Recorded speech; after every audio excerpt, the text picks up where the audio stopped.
So now I request Dr. Samita Jadhav to present. Yeah.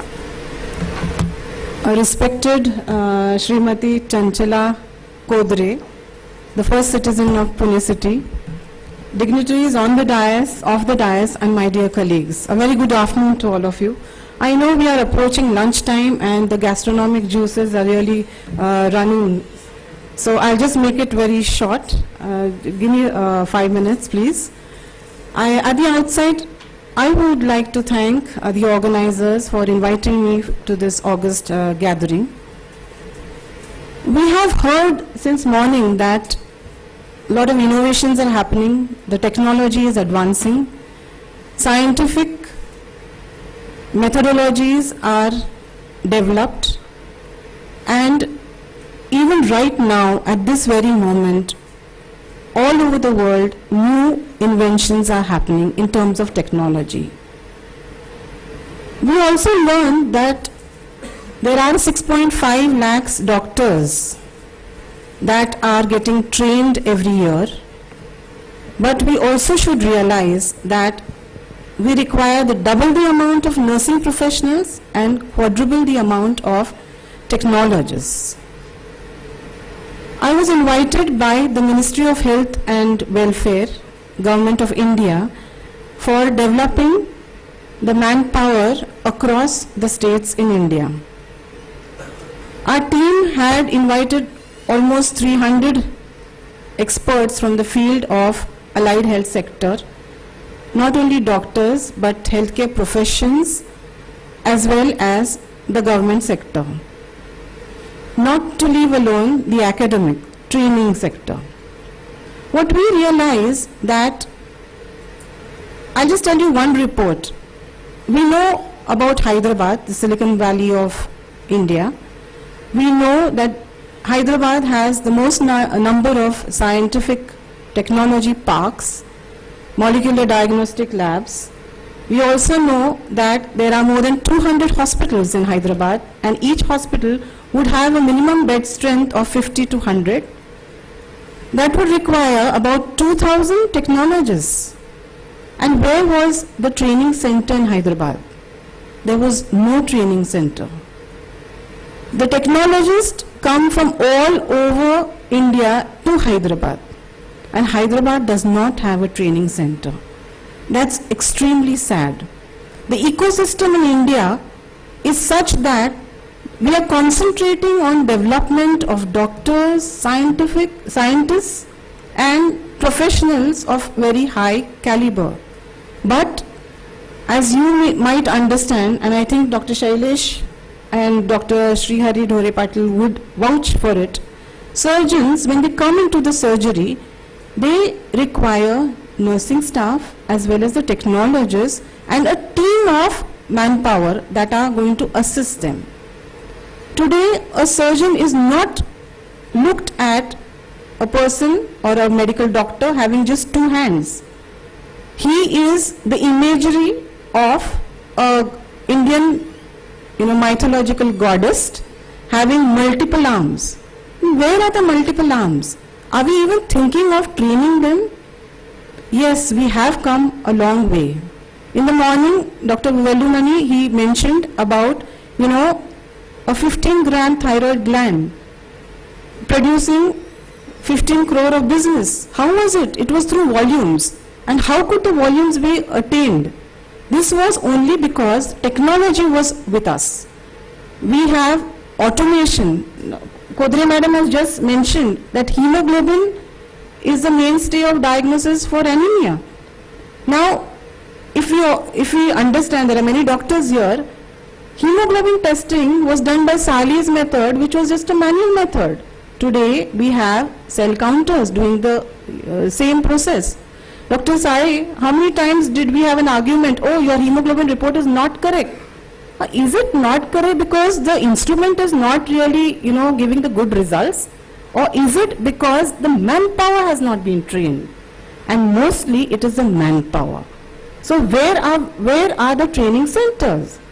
Now, as Dr. Rajiv in the morning mentioned, Symbiosis has done a pioneering effort in bringing up an institute where we train specializations, especially in respiratory care, cardio technologists, dialysis technologists, imaging technologies and clinical lab technologies. But is it enough? In fact, today the health sector skill training center has come up in a big way where the partnerships are offered to private sector to develop manpower. Now we need to understand that there are a lot of autonomous institutes, but autonomous institutes, though some of them are of a high caliber, we need to understand that training has to be a continuous effort. For the training, we also need to get in the students from various backgrounds. And I'm not saying it is only from the urban areas, it should be reaching the rural area.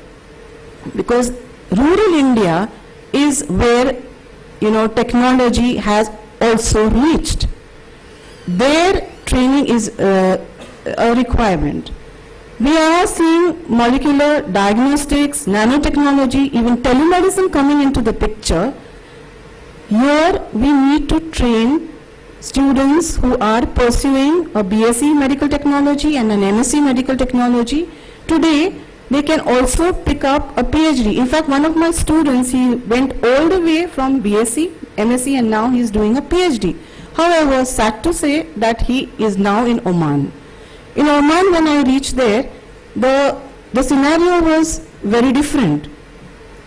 It was a scenario where there was an emergence from camels to cars, but now they have understood in Omanizations where they are training their healthcare professionals. So if they are thinking of training the healthcare professions, obviously our trained manpower will not be able to enter that domain anymore. We need to understand that training is something that cannot be done once and for all. It has to be a continuous effort. So I implore to all the medical professional bodies as well as hospitals, Dr. Bobre is here, they have been helping us to send the students into the various hospitals for taking hands-on training. We also believe in simulation training as the aviation industry has trained. So we do introduce mannequins. We also have introduced the basic life support and the advanced cardiac life support, and this has to be given to all the technologies. It is not alone nursing as well as the medical professionals. Imagine in a lab if somebody collapses and is not able to get a simple BLS. It's sad, isn't it? Also, soft skill training is most important. Now, if you have, all of us, are from the medical profession, and some of us may have, gone to a doctor and got a report. He says you could go to a pathologist. Pathologist says you go to a technologist or technician rather. So you go to a technician and get the report. Now, consider this scenario. Oh, the technician reads out the report and says, he's got cancer. दोन दिवस तुम्ही परत या. नाही पण मला वाटतं हा पेशंट आहे ना 1 महिन्यात आता दगावेल. म्हणजे he will die. Is this the report you want from a technician to be handed over to you? Most of us would want, the diagnosis to be told by the medical doctor who you have approached. And this is the training in soft skill that we need to give to the cadre of the technologists. I think there is a lot more to be said and a lot more that can be talked of. But at this forum, I just request all of us to participate in the training of healthcare at the lowest rungs. May it be a 10th standard student who has he wants to do a technician training program. Let us see that the training program is given to him and he does better. He is given a better cadre even in the the public sector, and slowly the training is given at all rungs. I'm again thanking all of us, here to gather at such a gathering, and the organizers have made such a good effort to bring us all together. I thank them all. Thank you so much.